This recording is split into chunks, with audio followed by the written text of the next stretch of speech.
Здравейте на всички! Днес съм решила да споделя с вас как от инвестирани 4245 паунда в Тесла аз имам 64539, т.е. 1520% възвръщаемост. Така, да, все пак да подчертаем, тези парички не са, нали, това е печалбата, но докато не продам, всъщност не е печалба. Или ако беше на загуба, докато не продам, също не съм на загуба. Ако беше на червено или на зелено. Защо го правя това видео? През 2018 за първи път аз инвестирах. И тук ще ви покажа два акаунта, които аз имам. Това е един друг акаунт, в който съм инвестирала 4000 паунда. Това е миналата година. Ето, вече с 6, аз имам 39% възвръщаемост. Ако ви покажа другата Тесла, тук в друг акаунт, ето вижте, купувала съм през 2021 година. Значи 226% имам. Ако сложа и тук, само секунда, значи ето ми е Тесла 3, тук всъщност, ето вижте, 11 000, станали са 36, 226%, аз имам 25 000, инвестирала съм 11 000, сега имам 25 000. Така че, извинявайте, тук 11 000 съм инвестирала, 36 000 имам, това ми е печалбата, 25 000. Така че искам да ви кажа, когато изчаквате, когато не се панирате, когато изберете правилната компания, в която вие вярвате, винаги ще имате печалба. Избирате правилната компания. Ето ви и Тесла в друг акаунт. Как съм добавила? Ето 2019 януари съм купила. 2020 година, точно преди пандемията, аз продадах 5000. Той само погледнете. 2000 става 3000, 4 и тук имам. Аз съм продала. И после юни отново купувам. Виждате ли какво правя? След това, август месец, те разделят на 5 и всъщност аз получавам повече акции. И това вече продължава да съм, нали, на зелено и то на много по-голяма печалба. Всъщност, те паричките са едни и същи, просто ти дават повече акции. И ето ми е. Януари 2019 съм купила в този акаунт. 4000 съм инвестирала, аз ви ги показах. Инвестирала съм 4000 тук. Ето, и имам 64. И ви показвам датите до последно и миналата година съм добавила маничко. Така че наистина трябва да се замислите, когато инвестирате. Тесла също беше много волатилна през 2017, 2018, 2019. Аз дори 2017 не смеех да си купя Тесла. Но края на 2018 започнах да се интересувам. Така че в 2018 декември аз добавям, 2019 януари си купувам също още, 2020 само за една година успявам да продам малко половината, т.е. колкото съм инвестирала, аз си ги продавам и всъщност оставам печалбата си вътре. Тогава вече ги изтеглих паричките, но ги вложих в Zoom. Искам да ви кажа, че сега мога да ви кажа, че и съжалявам, защото Zoom се представи през 2020 година много по-добре, отколкото сега се представя. Въпреки, че Кати Вуд вярва все още и много други инвеститори вярват в Zoom и продължават да инвестират сега, когато вече е на най-ниската си точка за 52 седмици надолу. Но искам да ви кажа другото. Когато изберете една компания и вярвате в нея, не продавайте. По същия начин аз в момента имам така доста волатилни акции, доста акции, които са на червено и не се притеснявам, защото знам, че съм ги подбрала. Такива са ми Тато Шеф, такива са ми The Very Good Company, но The Very Good Company е много спекулативна, все още много нова компания, но аз вярвам в бъдещето на тази компания, защото хората, които вярваха в Амазон, когато Амазон преди години е бил на същото ниво, хората, които повярваха на Безос да му дадат и да инвестират в него, когато той започнал бизнеса си в един гараж, те станаха милионери. Така че мога да ви кажа, че когато имате добър усет към компанията, защото аз наистина в следващото видео ще ви покажа, обещала съм на няколко зрители, които ме помоляха и чрез имейли, и с коментари, как анализирам компания. Компания, която не я познавам, има си правила, използвам така правила на инвеститори, опитвам се да следя доколкото си може Уорън Бафет правилата, но всъщност съм си направила и моя си стратегия, защото от 2014 аз инвестирам. Използвала съм преди това финансови съветници, но след това започнах сама с индекс фандове. След 2-3 години виждам, че индекс фандовете не ми носят тази печалба, която други хора имат, и аз реших да мина първо към английски компании, след това минах към Имах сметка в Баркли, за съжаление не мога да я споделям с вас, защото точно тогава, 2018, си прихвърлих нещата в HL, в сметката, която току-що ви показах. Нали? Това ми е индивидуална сметка, имам и пенсионен фонд, имам в същата платформа, имам и ISA, за която всъщност спестяваме данъци и не се плащат данъци за тези пари. Така че за печалбите, които получаваме, искам да ви кажа, че наистина изберете компании. Когато гледате видеа, например гледате това видео, това не значи, че вие трябва непременно да инвестирате в компаниите, в които аз инвестирам. Но просто вземете го като идея. Гледайте моите принципи, гледайте ми как аз не продавам на загуба. Много рядко наложи се, например, да продам Алибаба и нещо друго беше малко на загуба. Но първо аз гледам цялото си портфолио. Когато гледате цялото си портфолио, дори да имате акции на червено и повечето на зелено, дори да са на 50 на 50, това не значи, че трябва да ви притеснява, но това е знак, че вие сте си направили добро портфолио и портфолио, което може да удържи на инфлацията. Така, хора в моята група се притесняват, защо не продадахме, като знаем, че ще има инфлация. Отново, всеки сам трябва да избере начина си. Може да сложите стоп-лос, може да не слагате. Аз не слагам стоп-лос. Понякога съжалявам, че не съм улучила момента, защо не продадах. После веднага съжалявам пък защо продадах. Затова ви казвам, че когато аз продадах Тесла точно преди пандемията и тя скочи, аз съжалявам. Аз тогава продадах малко Amazon, Google, Microsoft, Apple, за да си купа Zoom. Искам да ви кажа, че понякога правим такива необмислени реакции или просто мислих, че Zoom ще ми донесе повече печалба и той ми донеси, защото аз, след като се увеличи двойно, аз също продадах, взех си малка печалба от Zoom и не съжалявам. Но ето пък за Тесла съжалявам. Така че виждате ли, че няма как да знаете кога да продадете и кога да не продавате. Така че всеки сам трябва да се учи и да не съжалява от това, което е направил преди, напротив, да си вземе някакъв урок и ето за това аз не продавам, когато съм сигурна в моите акции. Наскоро дойде момче в нашата група, което казва, че идва при нас, за да бъде обграден с инвеститори, защото наистина, когато си сам и когато не знаеш, купуваш и продаваш на загуба, защо? То не се продава. Просто продавате, няколко видеа имам, намерете ги, кога се купува, кога се продава, кога се задържат акциите. Има основания кога може да продадете, кога да купите, но има правила, по които може да купите. Правилата за продаване е задържаш и не продаваш на червено. Но единствено, ако сте видяли, че има по-добра компания, в която може да инвестирате да си върнете парите, или ви трябват паричките, или компанията фалира. Това са трите варианта за продажба. Иначе, когато ние инвестираме за 5, 10, 15 години.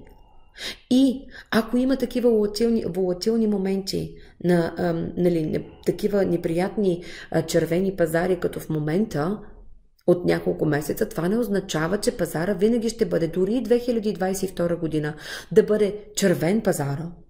Не всички ще бъдат червени, затова правиме и акции, избираме компании, акции на компании, в които ние да сме сигурни, че те могат да се представят добре. Например, хранителната индустрия, като ето ви PepsiCo, Макдоналдс, мога да кажа Starbucks, има другите ритейл като 3M, банките JP Morgan, Johnson & Johnson, компании, чиповите компании в момента са, знаете, че се представят добре.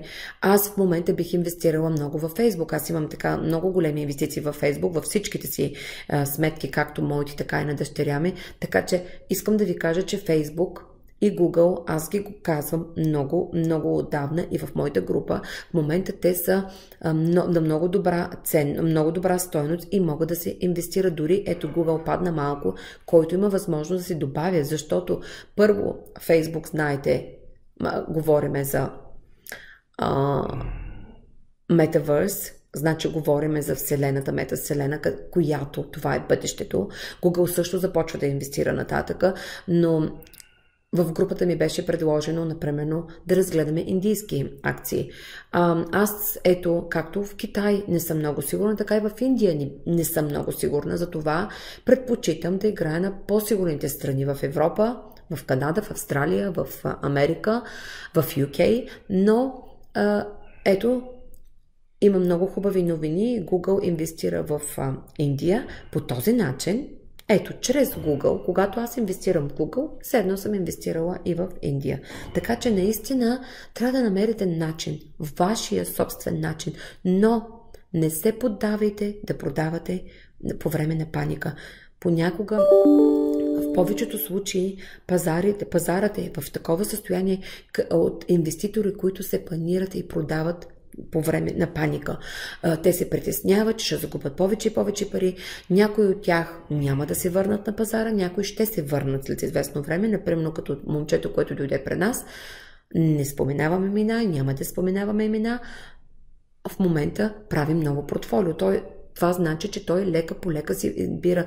Той не се е отказал, продал е на загуба, но в момента прави ново портфолио. Евала, защото това е най-добрият начин да не се притесниш от грешките си. Напротив, учиш се от грешките си. Всеки би трябвало да се учиш. Аз също съм изпадала в такива моменти, защото ми беше трудно да намеря приятели, с които да инвестирам.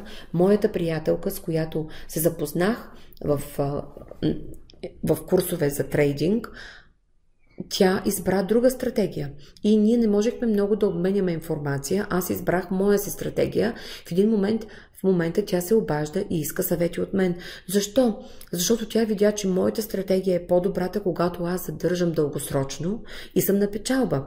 Може би съм го споменавала и преди в други видеа, когато моята приятелка така малко подигравателно, ма ти инвестира в Тесла, виж какво се случи. 2019 Тесла пада. Пазара беше толкова непредвидим за Теслата и въпреки всичко аз казах, аз няма да се притеснявам, няма да продавам близките 5 години. И точно след 2 години, знаете, след 1 година какво се случи с Тесла. След 2 години сега третата започва. И аз съм много доволна. Показвам ви резултати, които са истински резултати. Кога съм инвестирала, кога за първ път. Ето в тази първо съм 2020 година.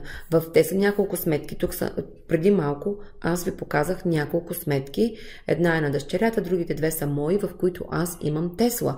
Така че вие виждате реални сметки, реални акаунти, платформа, в която аз инвестирам. Изберете си правилните компании. Имах такова видео преди няколко седмици, как да направите успешно портфолио. Какви проценти да си... Оставете за само 10% за спекулативни акции. Компании, които току-що са на пазара от няколко години. И по този начин, вие, когато с годините ще натрупате опита, ще можете да увеличите, да речем, до 20%. Аз имам и около 20%. В някои от портфолиото, може би едно от портфолията ми, имам 20-25% спекулативни. Но за сметка на това имам 60% или 50-60% сигурни компании. Така че забалансирате портфолиото, избирате различни индустрии. Може да си имате отделно портфолио за дивиденти или ако искате, може така да ги комбинирате в едно портфолио, но за да има баланс и да не се притеснявате, когато пазарът е такъв, какъвто е в момента. Защото ако вие сте избрали само спекулативни, само малък кап, в момента въобще не е времето на малък кап, но в крайна сметка ние говорим за бъдеще. Това никой тук и никога от 2 години имам този канал.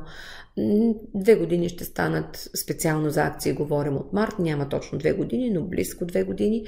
Говорим за дългосрочно инвестиране. Никой не говори за бързи пари. Никой не говори за печалби от днес за утре. Никой не говори в близкият 1 месец, 2 месеца, 3 месеца. Някои акции се случват. С uphold една акция се случи. Нали?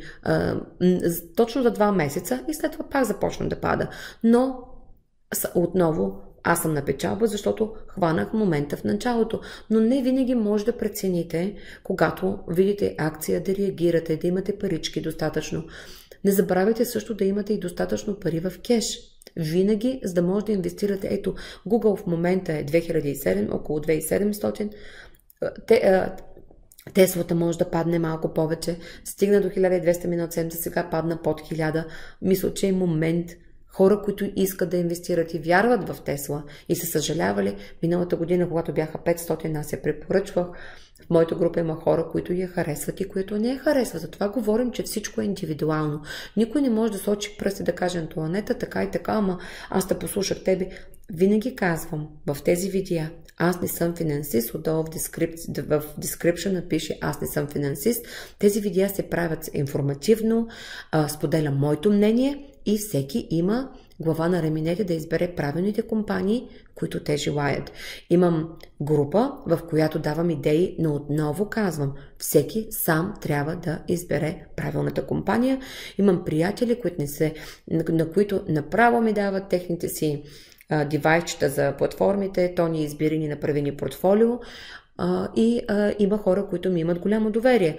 Но отново аз казвам, съжалявам, но аз не съм финансист, така че не очаквайте печалби. Дори имам един документ, когато някой си купи курс от моя вебсайт, че аз не съм финансист. Няма как. Дисклеймъра ми е, че аз наистина не съм финансист. Дори и финансист, искам друго да ви кажа. Когато аз използвах услугите на финансист, той е финансист може би вече 20 години, той все още няма инвестиции. Човекът, с който ми правише пенсионния фонд до 2014 година. Така че искам да ви кажа, че не е важно дори да си финансист и ако ти не инвестираш, какъв опит имаш, който си учил и избира точно това, което ви казвам аз, висок риск, малък риск, среден риск, дават ти един документ да се подпишеш, че те не гарантират за пазара. Финансистите не гарантират за пазара, никой не гарантира. Но вие чрез Yahoo спокойно, ето сега за бързо ще ви покажа, ако вие сте в Yahoo, Finance и търсите, и нека да отидем в Google. Ето, 2770. Ето тук отдолу. Спокойно може да видите какво казват. Ето го, Recommendation Rating. В момента е Strong Buy. Вижте, между 2 и 1. Между Buy и Strong Buy. Само погледнете. И вижте каква е цената, която те таргетват в момента. Погледнете.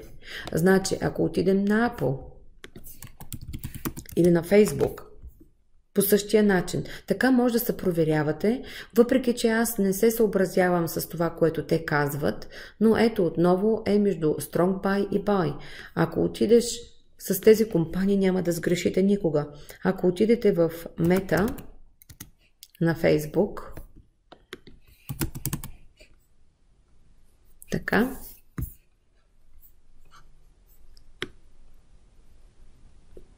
ето ви тук.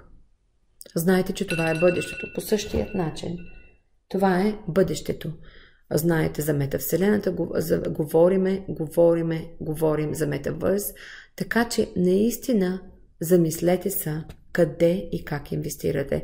Тук искам много забързо да ви покажа групата във Facebook. Ето как споделям моите акаунти в момента. Говориме, коментираме. Това става в нашата група. Споделям непрекъснато какво си говорим. Ето това е само от днеска. Така че вие спокойно, ето говориме за India Investments, вижте Google has committed to invest 10 billion in India за следващите 5 години.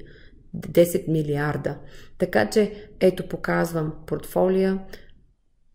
Но ето това е, което ние правим в нашата група. Така, казах ви и тук. Следващото видео ще ви покажа точно няколко стъпки, как избирам бързо компания. Няма да влизам в подробности, но най-бързото. Така, надявам се, че бях полезна и ви показах, че с търпение може да спечелите много парички.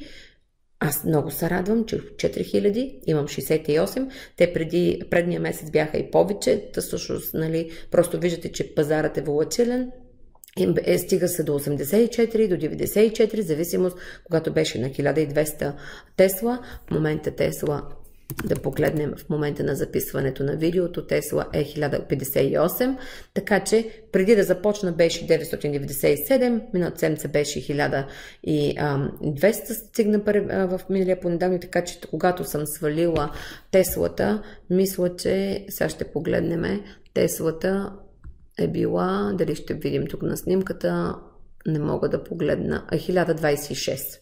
Така че, зависимост, ето сега е 1058, така че ще е нагоре и сумичката, която виждате тук. От мене, аз искам да ви пожелая успех. Намерете тези компании, в които вие разбирате, които обичате, които мислите, че имат огромно бъдеще и могат да се развиват за близките 5-10 години. Не инвестирайте от днеска за утре, защото ако спечелите днеска или утре спечелите, след 5 дена ще загубите, когато купувате, продавате, защото се изисква търпение и се иска да стоите пред компютрите и да научите правилата на трейдерите. Затова аз инвестирам, защото се занимавам с много други неща и предпочитам да съм дългосрочен инвеститор, отколкото трейдер. Опитах се да бъда трейдер, не е за мене и затова инвестирам в хубави компании с бъдеще. Може и да сгреша, нормално е всеки да сгреши, но наистина разглеждам компании, купувам шеърс на компании, акции на компании с намерението си да ги задържам от 5 до 10 години. Така че аз пожелавам успех, живи, здрави, бъдете много щастливи, но успешни и умни, търпеливи. Не се панирайте, наистина се въоръжете с търпение. Ако имате нужда от помощ, елате в нашата група или просто посетете моя уебсайт, имам курсчета, те са няколко, ще ви помогнат дори да се нагласите, как да си нагласите мозъчето, мисленето, как да успеете на пазара. И така, до скоро!